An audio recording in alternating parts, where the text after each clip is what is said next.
सीधा और सरल प्रश्न है। अभी जो 5 जिले में झेडपी और इसके चुनाव हो रहे पंचायत समिति के, इसमें डायरेक्शन है जो सुप्रीम कोर्ट के कि ओबीसी को इसमें आरक्षण मिलने वाला नहीं है। बावजूद इसके कांग्रेस के स्टेटमेंट आते हैं कि हम लोग ओबीसी की बाजू रखेंगे, उनको उनका रिजर्वेशन दिला के देंगे, लेकिन ऐसी मजबूत बाजू नहीं है कायदेशीर। आज अभी 5 तारीख को चुनाव है, उसी प्रकार से बीजेपी बोलती कि हम चुनाव स्थगित कर देंगे लेकिन ओबीसी को आरक्षण दिला के रहेंगे, पर ओबीसी को आरक्षण मिलने वाला ही नहीं है। ये वो जानते हैं, ओबीसी समझ चुके हैं कि ये कांग्रेस और ये बीजेपी, एक तरफ सुप्रीम कोर्ट ने जाहिर कर दिया कि आपको आरक्षण मिलने वाला नहीं है, फिर भी ये सरकार महा विकास आघाड़ी सरकार और बीजेपी की भी सरकार, बीजेपी के लोग ये ओबीसी को बहला रहे, फुसला रहे, मूर्ख बना रहे हैं कि इनको कोई भी आरक्षण मिलने वाला नहीं। ये साफ बात है। इसके पीछे का क्या कारण है कि वो ओबीसी को बहला फुसला?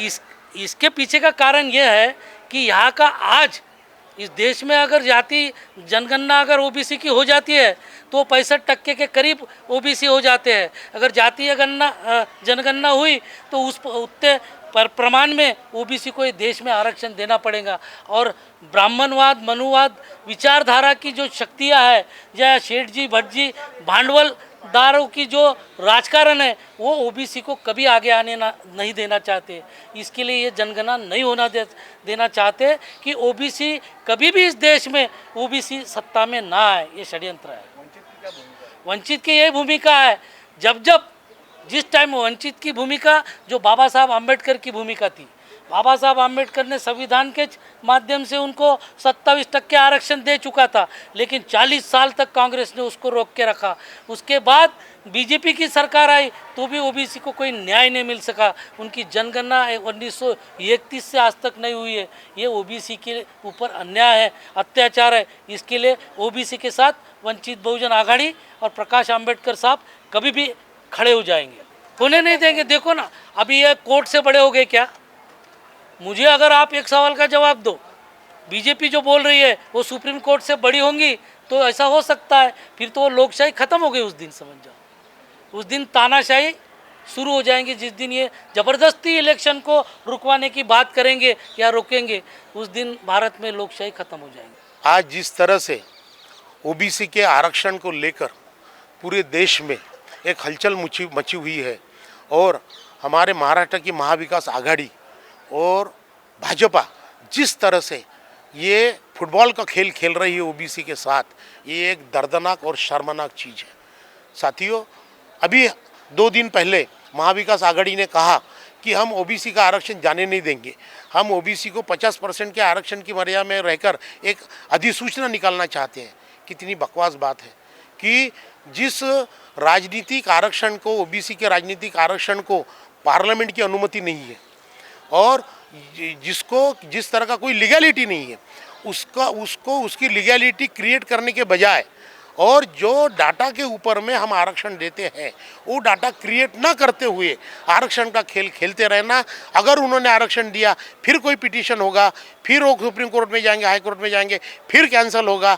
इस तरह का खेल, जो घिनौना खेल आज इस देश में ओबीसी के साथ खेला जा रहा है, जिनकी सबसे ज़्यादा जनसंख्या इस देश में है और जो सबसे ज़्यादा इस देश में टैक्स पेयर है, सबसे ज़्यादा इस देश में संपत्ति का निर्माण करते हैं, इस सबसे बड़े तबके से इस तरह का खेल खेलना, यानी मुझे तो ऐसे लगता है कि दुनिया में ऐसा खेल इतनी बड़ी जनसंख्या के साथ किसी ने खेला नहीं होगा। मगर बीजेपी जो उनके करते धरता सवरता, उनके चालक मालक ये सवर्ण जाति के हैं, कांग्रेस जिनके चालक मालक ये सवर्ण जाति से है, यहाँ का राष्ट्रवादी कांग्रेस और यहाँ की शिवसेना जिनके चालक मालक ये सवर्ण जाति से है, इनको कुछ आके पड़ी नहीं है कि ओबीसी का आरक्षण लागू हुए और ओबीसी का जनगणना होनी चाहिए। आज तक इस देश में 1951 से लेकर 2011 तक जातवार जनगणना नहीं हुई। क्यों नहीं हुई? कि नेहरू ने इसका विरोध किया 1951 में, जब जनगणना का वर्ष था। 1948 में इस देश ने इंडियन सेंसस एक्ट लागू किया और उस इंडियन सेंसस एक्ट के तहत 1951 में यहाँ जनगणना होनी थी। वो जनगणना नेहरू और पटेल ने जातवार होने नहीं दिया, वहाँ 2 ही कॉलम रखा SC ST का। और हम जो अभी 52% OBC है ऐसी बोलते हैं, उसका आधार ये 1931 की जो जनगणना अंग्रेजों ने की थी उसका आधार है। अंग्रेजों ने ये जनगणना 1881 से शुरू की और उन्हें 1931 तक ये कॉन्स्टेंटली की। 41 में दूसरे महायुद्ध के कारण हो नहीं पाई और जब 51 की बात आई तब देश आज़ाद हो चुका था। और आज़ाद देश में आज तक के किसी ने भी ये जातवार जनगणना नहीं की। 2011 में जब पार्लियामेंट में एक सर्वानुमत एक मत से यूनानिमसली ये डिसाइड हुआ कि ये जातवार जनगणना होनी चाहिए, तब चिदम्बरम ने और मनमोहन सिंह ने कुछ मीडिया को हाथ में पकड़कर ये जातवार जनगणना न करते हुए वो पुरानी जनगणना की जो जातवार नहीं थी, सिर्फ SC ST का कॉलम था, OBC का नहीं था।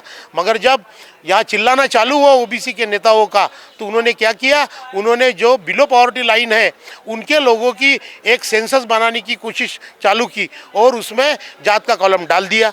और वो जो था वो जो जनगणना हुई वो जनगणना उसको इंडियन सेंसस एक्ट के अंतर्गत नहीं किया गया, वो NGO की तरफ से की गई और उस NGO के अंदर में 5,000 करोड़ रुपया फूका गया और 2011 से 2015 तक ये कॉन्स्टेंटली चलते रही। और इसमें कम से कम 8 से 9 करोड़ गलतियां हैं और ये गलती भरी जो एम्पिरिकल डाटा बोला जाता है जिसको, जो सुप्रीम कोर्ट में कतई टिक नहीं सकता क्योंकि जिसको लीगल आधार नहीं और जिसमें कोई सच्चाई नहीं है, तो इसका आधार लेकर अभी उज्ज्वला और दूसरे इसमें गवर्नमेंट, मोदी गवर्नमेंट यूज़ कर रही है और ये फॉल्टी डाटा यूज़ करके इस देश में एक नया संकेत तो खड़ी कर रही है कि हम फॉल्टी चीज़ों के ऊपर ही चलेंगे और फॉल्टी चीज़ों को ही हम सच मानकर लोगों को थोपेंगे। और इस तरह से जो OBC के साथ में आज जो हो रहा है, 70 साल की आज़ादी में इस देश के OBC आज भी न्याय नहीं दे रहा। जब मंडल कमीशन लगा तो 40 साल लगे मंडल कमीशन को, कांग्रेस ने मंडल कमीशन 40 साल नहीं लगाया, VP सिंह ने लगाया और जब लगाया तो BJP ने उसकी सरकार गिरा दी।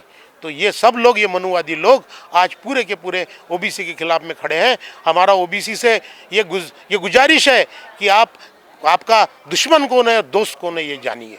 और वंचित बहुजन आघाड़ी की तरफ से हम पूरे भारत में, महाराष्ट्र में विशेष करके पूरा आंदोलन करने के मूड में हैं। हम आंदोलन करेंगे और OBC को जगाएंगे और OBC के माध्यम से हम ये जनगणना पूरी करने के लिए सरकारों को मजबूर करेंगे। और हम ये बोल रहे हैं OBC को ये बोल रहे हैं कि हमारी सरकार लाओ, आप हमको वोट दो, हमारी सरकार लाओ। 70 साल से आपको जो अन्याय हो रहा, हम पूरा अन्याय ख़त्म करके बताएंगे क्योंकि हम बाबा साहब के बच्चे हैं। और जिस 340 के कलम में बाबा साहब ने OBC का आरक्षण निहित किया है वो उनके ही हम बच्चे हैं। आप जैसी 340 बाबा साहब ने निहित किया वैसे हम आरक्षण देंगे, आपकी जनगणना करेंगे और पार्लियामेंट के अंदर और विधानसभा के अंदर भी 60% आरक्षण आपको मिलेगा। आप हमारे साथ आइए और अपनी मुक्ति पाइए।